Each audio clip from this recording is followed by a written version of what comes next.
I have back problems. Sitting for long periods is painful. When a prestigious mathematics professor discovered her maid's son solving complex equations on her whiteboard, she immediately assumed it was impossible. How could a cleaner's son from a substandard high school understand doctoral-level mathematics? But when she challenged him to solve an unsolvable problem in front of her elite students, what happened next shocked everyone in the room. Why was this brilliant young man standing instead of sitting? What dark secret about our education system would soon be revealed? And how could one moment of academic arrogance transform into an unexpected journey of redemption? Find out in this powerful story that will make you question everything you thought you knew about talent, opportunity, and second chances. Dear viewer, if you are watching my story for the first time, I humbly request you write the location from where you are watching right now, subscribe this channel and press the bell icon now not to miss the notifications of my daily published new stories. Thank you, and let's dive into the full story. Marlene Johnson's hands were cracked and dry from years of scrubbing other people's floors. Today, she polished the gleaming hardwood in Dr. Elizabeth Harrington's sprawling Victorian home, careful not to disturb the stacks of academic journals and mathematical textbooks scattered throughout. Marlene, before you leave, please organize my office. The University Journal is coming to photograph it tomorrow, Dr. Harrington called out as she swept through the hallway, designer heels clicking against the floor Marlene had just cleaned. Yes, ma'am, Marlene replied, keeping her eyes down. Dr. Harrington paused, adjusting her pearl necklace. And please don't touch any of the equations on the whiteboard. They're for my research paper on nonlinear differential equations. Not that you'd understand, it's quite complex. As the front door closed behind the professor, Marlene sighed. After cleaning for Dr. Harrington for 3 years, she was accustomed to the woman's condescending tone. The mathematician saw her as nothing more than hands that cleaned, never as a woman who had dreams of her own, or as a mother fighting to give her son opportunities she never had. Speaking of her son, Marlene checked her watch. Jamal would be arriving soon. At 17, he was too old for a babysitter, but with school being such a struggle lately, she preferred having him where she could see him. The doorbell rang 30 minutes later. Jamal stood on the porch, his tall frame slightly hunched, a habit he'd developed to minimize his back pain. How was your day? Marlene asked, noticing the tightness around his eyes that indicated his discomfort was worse today. The same, he mumbled, setting his backpack down gently. Had to stand through most of it. Marlene's heart ached. 6 months had passed since the incident with Ms. Peterson, but the physical and emotional scars remained. Did you take your medication? Jamal nodded, his eyes already drifting toward Dr. Harrington's home office. Is she home? No, she's at the university until evening. A small spark lit in Jamal's eyes, the first Marlene had seen all day. Can I look at her books while you finish? Just don't disturb anything, Marlene cautioned, knowing her son's fascination with mathematics was the one thing that still brought him joy. What Marlene didn't know was that her brilliant son wasn't just looking at books, he was about to change both their lives forever. The pain started low in Jamal's back and radiated outward, a constant reminder of that horrible day 6 months ago. As he carefully lowered himself onto the floor of Dr. Harrington's office, the only position that offered some relief, he winced, the memory as sharp as the initial blow had been. Ms. Peterson had been explaining a calculus problem to the class, confidently writing an equation on the board. Jamal had noticed her mistake immediately. The derivative was wrong, it would lead the entire class to incorrect solutions. Excuse me, Ms. Peterson, he had said politely, raising his hand. I think there's an error in the equation. The classroom had fallen silent. No one questioned Ms. Peterson, especially not Jamal Johnson, the quiet scholarship student from the wrong side of town. And what would you know about advanced calculus, Mr. Johnson, she had sneered, her voice dripping with contempt. The second term should be negative, not positive, Jamal had explained, keeping his voice steady despite the snickers from his classmates. Otherwise, the limit doesn't converge properly. Ms. Peterson's face had darkened with rage and embarrassment. Stand up, she had commanded. What happened next still gave Jamal nightmares. She had ordered him to turn around, facing away from the class, and before he realized what was happening, she had struck him hard across his lower back with a wooden ruler, a vicious, calculated blow delivered with surprising strength. "Perhaps this will teach you not to disrupt my class with your showing off," she had hissed. The physical pain had been excruciating, but the humiliation was worse. No one had spoken up for him. No one had reported it. And when Marlene tried to file a complaint, the school administration had dismissed it as exaggerated. The injury had caused unexpected complications. What should have been bruising developed into persistent inflammation around his lower spine. Without proper health insurance, the minimal medical care they could afford only provided pain medication, not treatment. Now, surrounded by Dr. Harrington's mathematical textbooks, Jamal found temporary escape from his physical discomfort. Mathematics had always been his sanctuary, numbers followed rules, equations had solutions, problems could be solved with persistence. Unlike people, who were unpredictable and often cruel. He opened his worn notebook, filled with his own mathematical explorations. Before the incident, he'd dreamed of a scholarship to study mathematics at a university. Now, he could barely sit through a full class period without excruciating pain. Glancing up, Jamal noticed Dr. Harrington's whiteboard covered with complex equations. Despite everything, his mind immediately began analyzing them, spotting patterns and possibilities. The equations related to a famous unsolved problem in differential calculus, one he'd read about in library books. Without thinking, he slowly stood, picked up a marker, and began working through the problem in his own way, lost in the beauty of mathematics where his pain, both physical and emotional, temporarily faded away.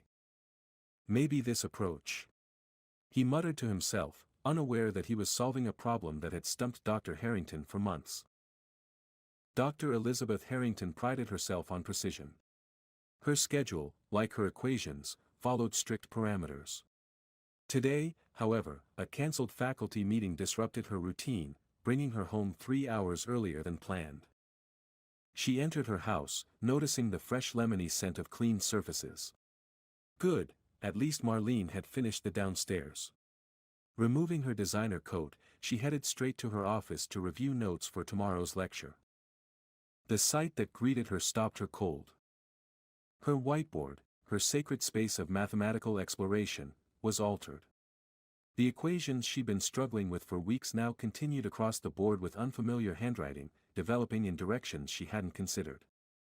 "Marlene," she called sharply, anger rising. "Marlene." The housekeeper appeared in the doorway, wiping her hands on her apron. "Yes, Dr. Harrington. I thought you'd be home at," her eyes widened seeing the whiteboard. "Who has been in my office?" Dr. Harrington demanded, her voice tight with controlled fury. "These are confidential research equations. Who did you let in here?" Marlene's face paled. Only my son, but he wouldn't." "Your son?" Dr. Harrington cut her off incredulously. "You bring your son to my home while working? And he vandalized my research?" Before Marlene could respond, a tall young man appeared behind her. Despite his height, something in his posture suggested vulnerability. "I'm sorry," he said quietly. "I didn't mean any disrespect. I just saw the problem and thought I could help." Dr. Harrington laughed, a sharp, dismissive sound. "Help? With nonlinear differential equations? This is doctoral-level mathematics." "I know," Jamal replied, his voice gaining slight confidence. "You were approaching it using standard methods, but I thought a transform-based solution might work better for this particular case." Dr. Harrington stared at him, speechless for a moment. Then her academic training kicked in. No untrained teenager could possibly understand, let alone contribute to, her research. This had to be some kind of prank or, worse, academic theft. "Where did you copy this from?" she demanded, gesturing to the board. "I didn't copy it," Jamal said. "I worked it out myself." Marlene stepped forward protectively. "My son is gifted with mathematics, Dr. Harrington. He always has been." Dr. Harrington scrutinized the equations more carefully. The approach was unorthodox but, potentially viable. Impossible. A housekeeper's son couldn't have developed this level of mathematical insight without formal training. "Where do you study?" she asked Jamal sharply. "Winston High School," he answered. "But I spend a lot of time at the public library. They have some good mathematics books." Dr. Harrington's eyebrows shot up. Winston High was known for many things, but academic excellence wasn't one of them. "Why are you standing like that?" she asked suddenly, noticing his awkward posture. A flash of discomfort crossed Jamal's face. "I have back problems. It hurts to sit for too long." Dr. Harrington's eyes narrowed with suspicion. Everything about this situation felt wrong. A cleaning lady's son from a subpar high school solving complex mathematical problems that challenged experienced mathematicians. Standing instead of sitting due to mysterious back problems. "Erase the board," she instructed coldly. "And Marlene, in the future, please come alone to work. Your son's creativity is not welcome near my research." As Jamal reluctantly began erasing his work, Dr. Harrington couldn't help but notice the elegant efficiency of his solution path. A coincidence, surely. Or perhaps he'd somehow gained access to research papers online. Either way, she needed to get to the bottom of this bizarre situation. Dr. Harrington watched with narrowed eyes as Jamal erased his work from her whiteboard. Something didn't add up, and inconsistencies bothered her as much in people as they did in equations. "Wait," she commanded suddenly. "Before you erase everything, explain your approach." It was a test. If he'd simply copied the work from somewhere, he wouldn't be able to articulate the reasoning behind it. Jamal paused, marker still in hand. "I noticed you were using a conventional approach to the boundary conditions, but the system is actually chaotic at those points." His voice grew steadier as he explained the mathematics. "So I applied a modified Fourier transform to convert the problem space, which makes the solution more elegant." Dr. Harrington's academic skepticism battled with growing surprise. His explanation was clear, precise, and theoretically sound. But her pride wouldn't let her acknowledge it. "That's basic textbook material," she dismissed, though they both knew it wasn't. "Let me see if you actually understand the foundations." She grabbed a marker and quickly wrote a new equation on the board, a complex integration problem she gave to her graduate students. "Solve this," she challenged, certain he would fail. Jamal studied it for a moment, still standing awkwardly due to his back pain. Without sitting down, he began writing, his hand moving confidently across the board. Marlene watched nervously from the doorway. "Dr. Harrington, Jamal really is gifted. His teachers have said so since elementary school. Being good at arithmetic isn't the same as understanding advanced calculus," Dr. Harrington replied coolly, watching Jamal work. "And if he's so gifted, why haven't I heard of him? Why isn't he at Westfield Academy or another proper preparatory school?" Marlene's expression tightened. "We don't have that kind of money, Dr. Harrington." Jamal stepped back from the board. "I think that's the solution," he said quietly. Dr. Harrington examined his work, looking for mistakes, for proof that this was all an elaborate deception. But the solution was correct, and he'd used an approach she hadn't considered. Still, her suspicion outweighed her academic curiosity. "You must have seen this problem before. Perhaps online or in a textbook." "No, ma'am," Jamal replied. "Then explain to me why a mathematical prodigy is attending a substandard high school, standing oddly in my office, and has a mother who cleans houses." The words hung in the air, sharp and cruel. Marlene stepped forward, her dignity intact despite the insult. "Dr. Harrington, not everyone has the privileges you've enjoyed. Jamal's talents are real, regardless of our circumstances." "I think it's time for you both to leave," Dr. Harrington said coldly. "And Marlene, perhaps it's best if you don't return. I'll find another housekeeper, one who respects boundaries." Jamal's face flushed with shame and anger. "My mom didn't do anything wrong. This was my fault." "Exactly," Dr. Harrington agreed. "And now her lack of supervision has cost her this job." As Marlene gathered her cleaning supplies, her hands trembled slightly, but her voice remained steady. "You're making a mistake, Dr. Harrington. Not about the job, but about my son." The bus ride home was silent. Marlene stared out the window, mentally calculating how losing Dr. Harrington's weekly payment would affect their already tight budget. Beside her, Jamal's shoulders slumped with guilt. "I'm sorry, Mom," he said finally. "I never meant to cost you your job." Marlene turned to her son, determination replacing her earlier distress. "You have nothing to apologize for. That woman may be brilliant in mathematics, but she knows nothing about human decency. But how will we make rent this month?" "We'll manage. We always do." Marlene squeezed his hand, then straightened up suddenly. "No, this isn't right. She can't just dismiss your ability like that." The next morning, Marlene did something unprecedented. She returned to Dr. Harrington's home, Jamal reluctantly in tow. When Dr. Harrington answered the door in her robe, coffee cup in hand, her surprise quickly turned to annoyance. "I believe I made myself clear yesterday, Marlene. 5 minutes of your time, Dr. Harrington. That's all I ask." Something in Marlene's tone, dignity mixed with determination, made the professor step aside. In the living room, Marlene spoke directly.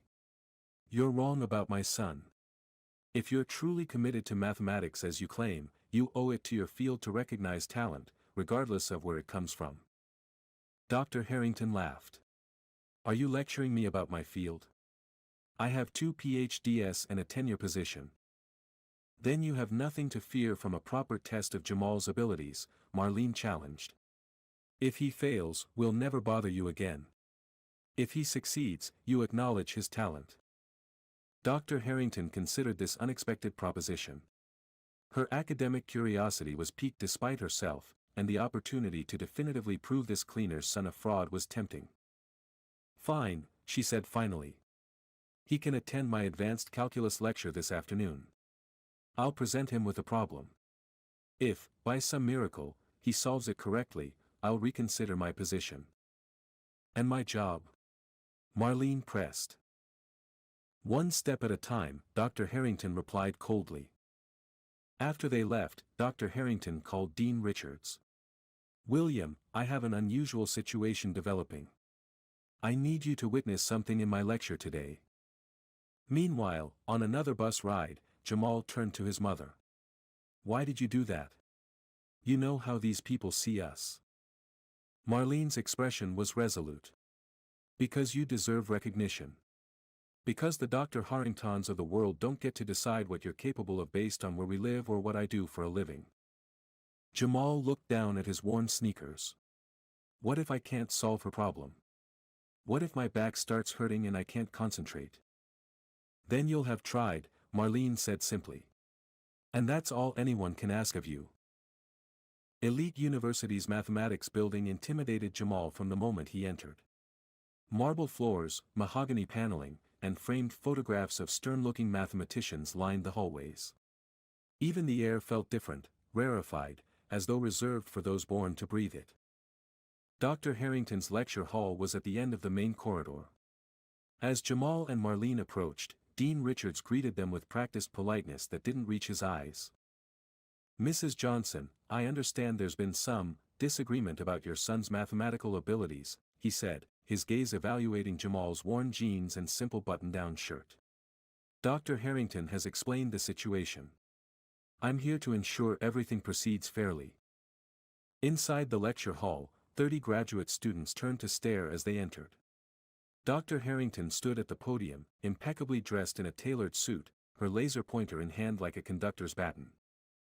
"Ah, our special guests have arrived," she announced, her tone making it clear they were more spectacle than guests. "Class, we have a young man who believes he has a natural gift for advanced mathematics. Today, we'll put that to the test." Jamal felt every eye in the room on him. His back throbbed dully, a reminder of why regular classrooms had become such torture. Standing for long periods hurt, but sitting was worse.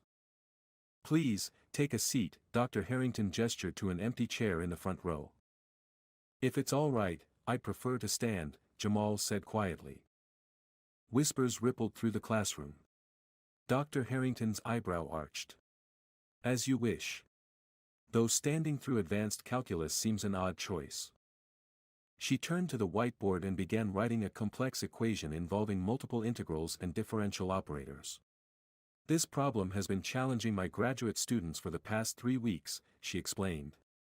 No one has yet found a complete solution. Marlene, sitting nervously in the back row, watched her son's face. Despite the pressure, she saw his expression change as he looked at the equation, the same quiet focus that had appeared when he was just 7, solving puzzles meant for adults. You may begin, Dr. Harrington said with barely concealed smugness. Though feel free to give up whenever it becomes too difficult. Jamal approached the board, aware of the snickers from some students. One whispered audibly, "Is he the janitor's kid or something?" For a moment, his confidence wavered. Then he thought of his mother, who cleaned other people's homes with dignity despite how they treated her. He thought of the countless hours in the library, mathematics books propped open as he taught himself concepts his school never offered. He picked up a marker and began to write. The room fell silent as his hand moved across the board, transforming the forbidding equation through a series of elegant steps. He worked methodically, occasionally pausing to consider his next move, but never erasing or backtracking. After 15 minutes, Dr. Harrington's smug expression had faded. After 30, it was replaced by disbelief. The graduate students had stopped whispering and were watching intently, some taking hurried notes. Jamal's back was screaming in pain now, but he refused to show it. Each time a spasm hit, he would pause briefly, take a deep breath, and continue. The mathematics flowed through him, offering the only relief available. This term can be simplified further, he said quietly, almost to himself. And if we apply this transformation to the boundary condition? Dean Richards leaned toward Dr. Harrington. Elizabeth, is he actually solving it? Dr. Harrington didn't answer immediately, her eyes fixed on Jamal's work. It appears so, she finally admitted, her voice barely audible. After 45 minutes, Jamal placed the marker down and stepped back from the board, wincing slightly as he straightened his posture. I think that's the solution, he said. Though there might be a more elegant approach I'm not seeing. The lecture hall remained silent, every eye moving between the filled whiteboard and the young man who had just done what many of them couldn't. The silence in the lecture hall was broken by a single slow clap. All heads turned to see a silver-haired black man in a tweed jacket standing in the doorway. Brilliant, said Professor James Carter, his voice carrying across the room. Absolutely brilliant. Dr. Harrington's face tightened. James, this is a private demonstration. Dean Richards mentioned something interesting was happening in your lecture, Professor Carter replied, walking toward the whiteboard. He wasn't exaggerating. As the university's most respected mathematician and the only black tenured professor in the department, James Carter's presence changed the dynamic in the room immediately.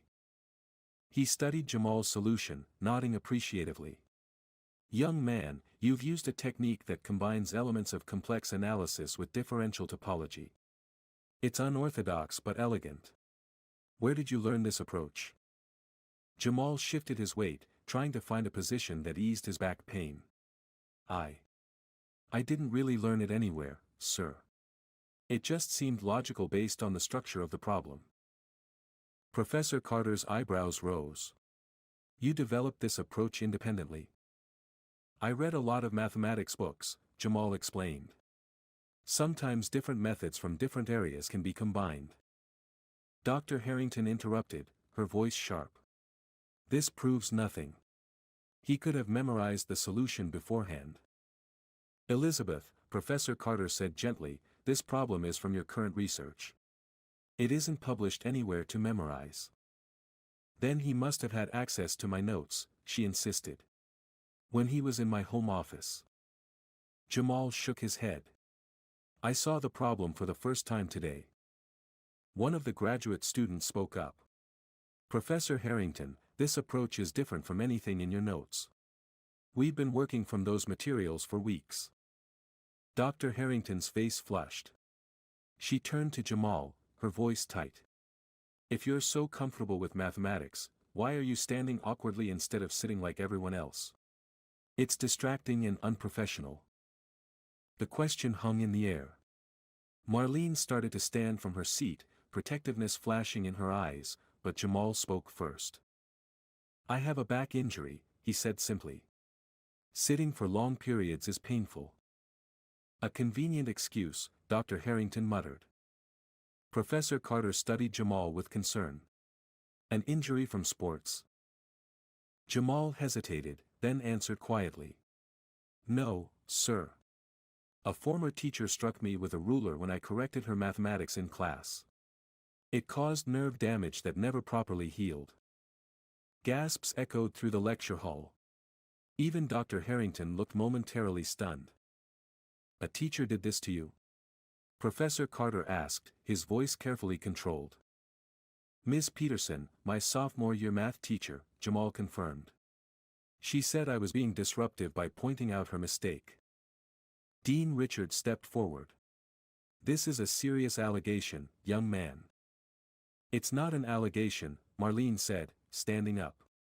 It's what happened. We filed a complaint, but nothing was done.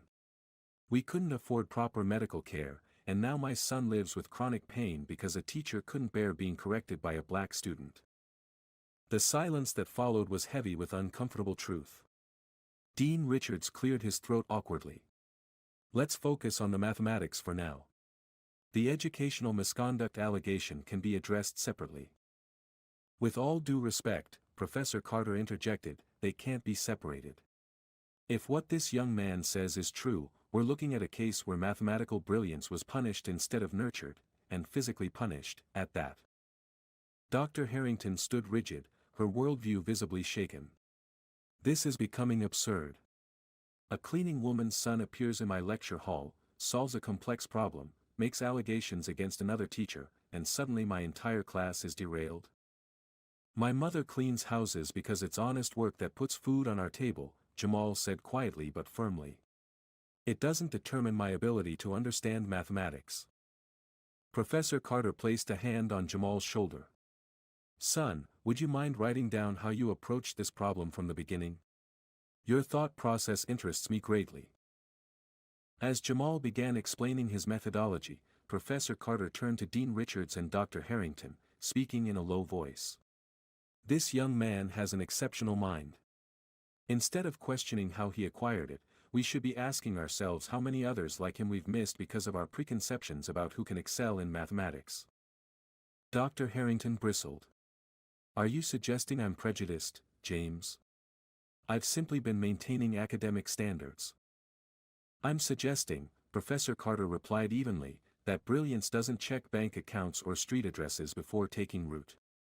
And that sometimes, our standards are just barriers we've never questioned. One of the graduate students, a young woman with glasses, approached cautiously. Professor Harrington, I've been stuck on this exact problem for weeks. His solution works. I've checked 3 different ways. Dr. Harrington looked from the student to Jamal, who was now explaining a subtle point about convergence to several fascinated graduate students. Her certainty wavered visibly. Marlene stepped forward. Dr. Harrington, my son has been teaching himself advanced mathematics since he was 12. Every night, after finishing his homework, he reads university-level textbooks he gets from the library. He does this standing up at our kitchen counter because sitting at a desk hurts too much. Why didn't you pursue proper medical treatment? Dean Richards asked. We tried, Marlene replied. But without good insurance, specialists wouldn't see him. The school denied the incident occurred. Ms. Peterson claimed Jamal was lying about being hit, and the administration believed her. Professor Carter's expression darkened. And where is this Ms. Peterson now? Still teaching at Winston High, Marlene answered. She was recently made head of the mathematics department. This is outrageous, Professor Carter said. Elizabeth, surely you see what's happening here. A young mathematical talent has been suppressed through physical abuse, institutional neglect, and now academic gatekeeping. Dr. Harrington's composure finally cracked. What do you expect me to do, James?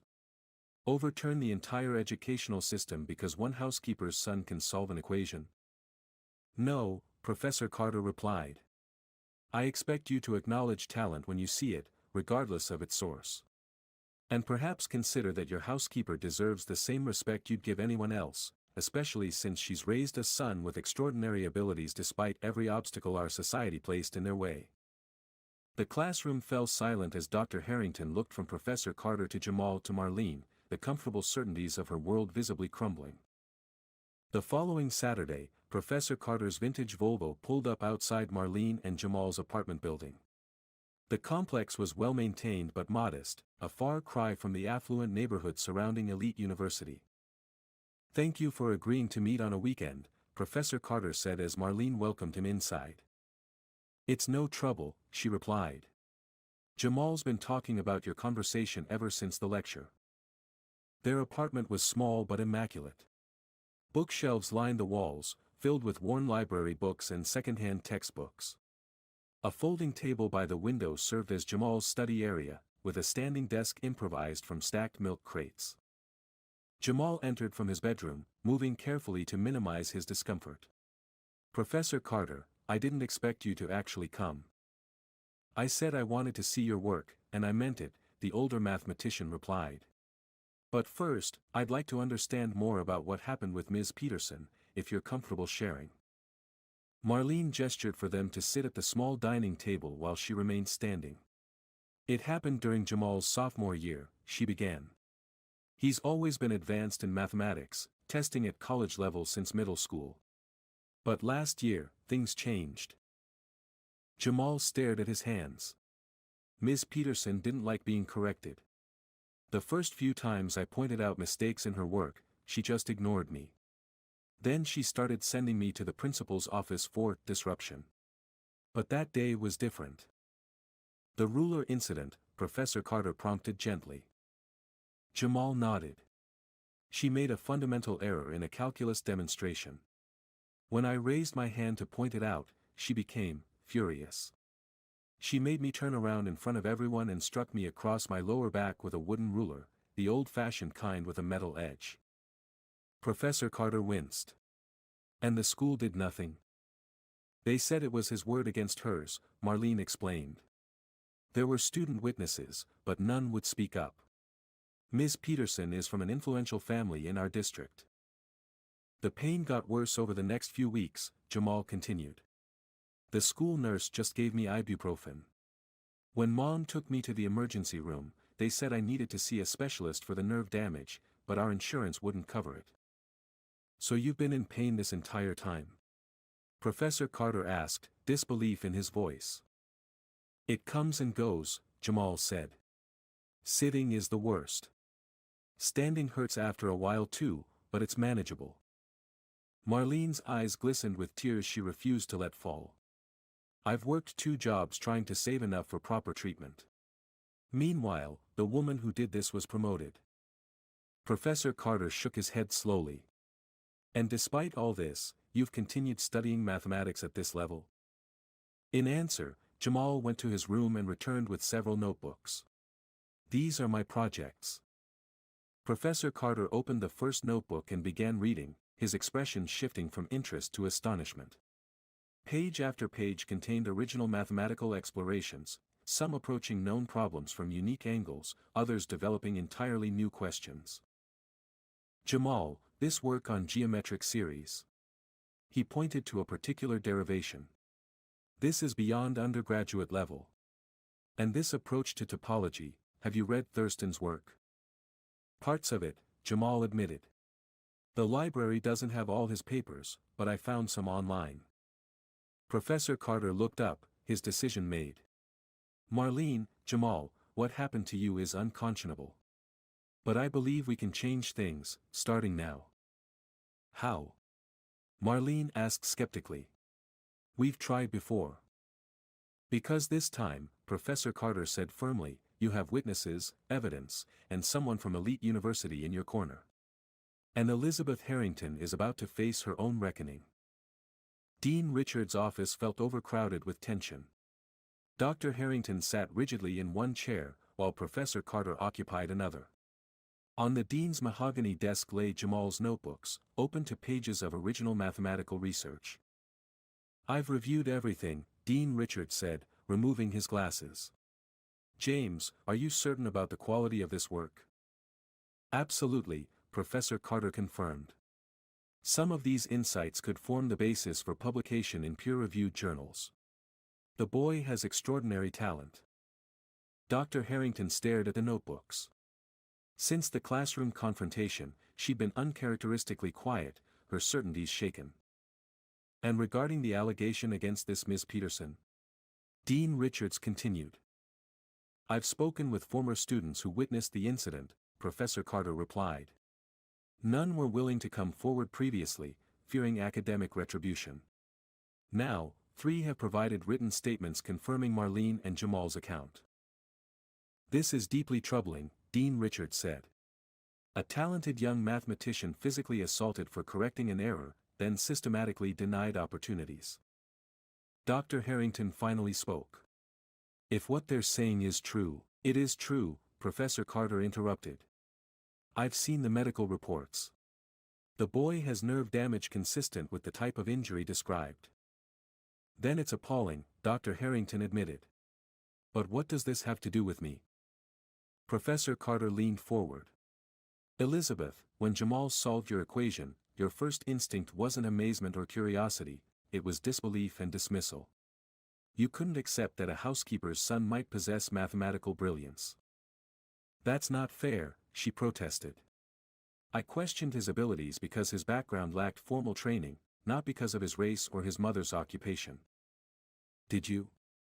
Professor Carter challenged. "When was the last time you questioned the abilities of a student from Westfield Academy or Exeter?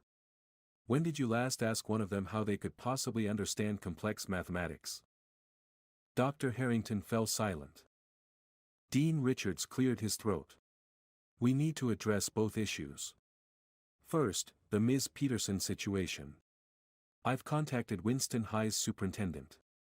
With the new witness statements and medical evidence, they're reopening the investigation."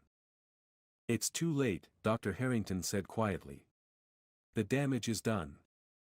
"It's never too late to seek justice," Professor Carter replied. "But you're right that the damage can't be undone entirely. Which brings us to the second issue, what we do now." Dean Richards nodded. "I've consulted with the university's legal department and the board of trustees. We're prepared to offer Jamal a full scholarship to our early admission program, plus medical treatment through the university's health system." Dr. Harrington looked up sharply. "Without entrance exams? Without the standard application process?" "His work speaks for itself," Professor Carter said, gesturing to the notebooks. "And he's already solved research problems that challenge our graduate students." "And what about Marlene?" Professor Carter continued. "Will she remain just the cleaning lady whose son we've plucked for our academic glory?" The question hung in the air, uncomfortable and pointed. Dr. Harrington stood abruptly. "I need to think. This is all happening very quickly." As she reached the door, Professor Carter spoke again. "Elizabeth, you have an opportunity here. Not just to right a wrong, but to examine the biases that made this situation possible in the first place, including your own." After she left, Dean Richards sighed heavily. "James, do you think she'll come around?" "I hope so," Professor Carter replied. "Because this isn't just about Jamal and Marlene anymore. It's about all the brilliant minds we've overlooked because they didn't fit our preconceptions of what a mathematician should look like or where they should come from." Outside, Dr. Harrington leaned against the corridor wall, her carefully constructed worldview crumbling around her. 3 days passed before Dr. Harrington made her decision. She arrived at Marlene and Jamal's apartment unannounced, looking strangely out of place in her designer clothes. When Marlene opened the door, surprise registered on her face. "Dr. Harrington?" "May I come in?" the mathematician asked, her usual commanding tone replaced by something softer. Inside, she declined to sit, noticing how Jamal remained standing as well. For the first time, she truly saw the pain in his posture, pain she had dismissed as exaggeration. I've been doing a lot of thinking, she began. And research. I've read every page of Jamal's notebooks. I've consulted with specialists about nerve damage like his. I've even spoken to former students at Winston High. Marlene watched her cautiously. And I was wrong, Dr. Harrington said simply. Not just about Jamal's abilities, but about my own biases that prevented me from recognizing them. She turned to Jamal. Your approach to the convergence problem was not only correct but innovative. It would never have occurred to me to combine those methods. That's not something that can be faked or memorized, it's genuine mathematical insight. Jamal nodded, accepting her words but remaining guarded. But that's not why I'm here, Dr. Harrington continued. I'm here because I owe you both more than an apology. I owe you action. She placed a folder on the table. This contains 3 things. First, a formal offer of a full scholarship to Elite University's special admission program, starting immediately if you wish. Second, an appointment with Dr. Lin, the leading neurologist at University Hospital. She specializes in treating nerve damage like yours. All expenses will be covered by a medical fund I've established. Marlene gasped softly. Why would you do this? Because it's right, Dr. Harrington replied. And because mathematics needs minds like Jamal's, unhindered by physical pain or institutional barriers. And the third thing? Jamal asked. A job offer, Dr. Harrington said, turning to Marlene. Not as my housekeeper, but as the mathematics department's new administrative coordinator. Full benefits, including health insurance. The position reports to Professor Carter, not to me. Marlene stared at her in disbelief. I don't have qualifications for that kind of position. You raised a mathematical prodigy while working multiple jobs and fighting a system designed to ignore you both, Dr. Harrington countered. I'd say your organizational skills and persistence are more than qualified. For the first time, Jamal smiled. She's got you there, Mom. Dr. Harrington wasn't finished. There's something else you should know. Dean Richards has filed a formal complaint against Ms. Peterson with the State Board of Education. With the evidence we've gathered, she'll never teach again. Will it make a difference? Marlene asked. For other students, I mean. It's a start, Dr. Harrington admitted. The larger changes, addressing the biases in our educational system, creating truly equal opportunities, those will take longer. But they have to begin somewhere. As she prepared to leave, Dr. Harrington turned to Jamal one more time. I have a research project on nonlinear systems that could benefit from your perspective. If you're interested, that is. I'd like that, Jamal replied. After she left, Marlene and Jamal stood in silence, the folder on their table representing a future neither had dared imagine. Do you trust her? Marlene finally asked. Jamal considered the question. I trust that she's changing. And right now, that's enough. 6 months later, Jamal stood at a podium in Elite University's Grand Lecture Hall, his back straighter than it had been in years. Dr. Lin's treatment protocol had reduced his pain significantly, allowing him to sit for longer periods, though he still preferred standing while working on mathematics. The audience before him included students, faculty, and distinguished visitors attending the university's annual mathematics symposium. In the front row sat Marlene, elegantly dressed in her role as departmental coordinator, a position she had transformed with her organizational skills and straightforward approach. Beside her sat Dr. Harrington, whose initial reluctant respect had evolved into genuine mentorship. The past months had challenged her assumptions and expanded her understanding of both mathematics and humanity. Today, I'm presenting a new approach to chaotic systems using modified topological frameworks, Jamal began, his confidence evident in his voice and posture.